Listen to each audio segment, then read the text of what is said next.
My name's Chris. This is my wife, Marla. We've been married together for 26 years, and we have been in church ministry for 20 plus years.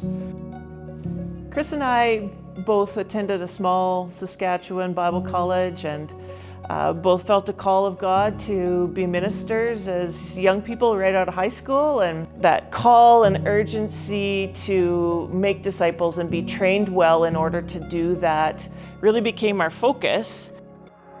Well, our journey towards Established started because through some of our ministry experience, we had discipled people, but we really didn't know how we got there.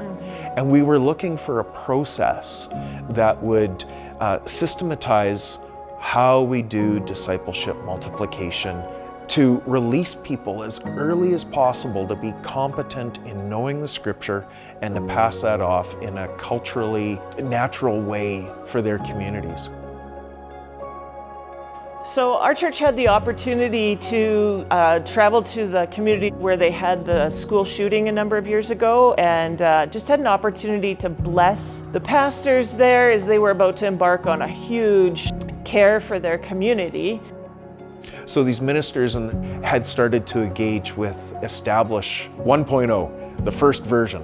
Yeah. And that was our doorway in, because we saw the Bible being taught step by step from Genesis to the Gospels, and it was being contextualized.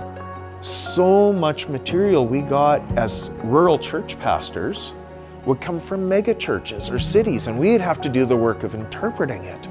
And here was this contextualized content that could fit just about anywhere. And we fell in love with it. Established does a great job of asking people to engage the material with one base understanding. Are you willing to look at the Bible as a truth document? Focusing not on our needs or the heroes, the people, but what is the character and nature of God? As our Creator, how did He design us to have a relationship with Him? And how are we supposed to respond to Him through His deliverer, His chosen deliverer, who is His Son, Jesus? Using that as our foundation and then building the rest of the Word on it step by step like you would build a house.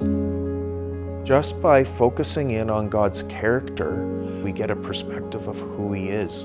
And then we can see how He really is sufficient and wants to bless and wants to have a relationship with us and wants to be merciful and is still a righteous judge. And He's holy, and He's almighty, and He's everywhere present.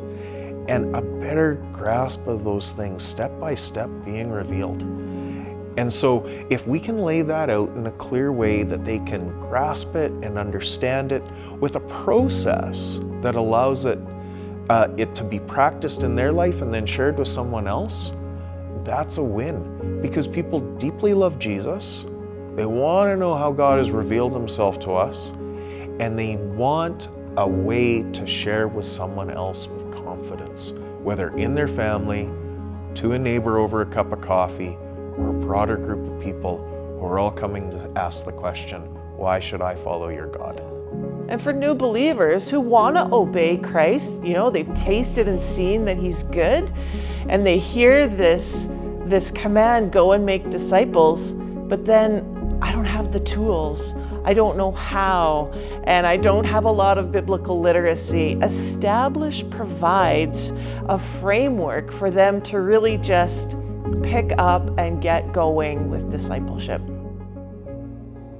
We've been running an established group in a local community, and one of the believers around the table studied to be a mainline minister years ago. And his comment after going through the lessons was, this is blowing me away. He said, when I was training to be a minister in my school, they taught me the denomination. They taught me how to be part of the denomination, but they didn't teach me the Bible. And we've seen people engage with God's character and nature, a first-time revelation at one facet of the gem of who God is, and they are moved to a moment of awe and worship. And that is one of the most special moments to engage in. We're at a change of culture for the church, and we need a new methodology, and discipleship multiplication methods are going to be vital for the church to engage its many members, to take the message of the gospel outside of the church walls and to share it with the people who are asking questions. We've all faced it. There's people we know who won't cross the threshold of a church, but they will come and sit over around a cup of coffee and listen to their neighbor that they trust and love. And we need to release those folks who desperately want to share the message of Jesus with a training that gives them confidence to know they are sharing the whole of the scripture and God's truth with their neighbor.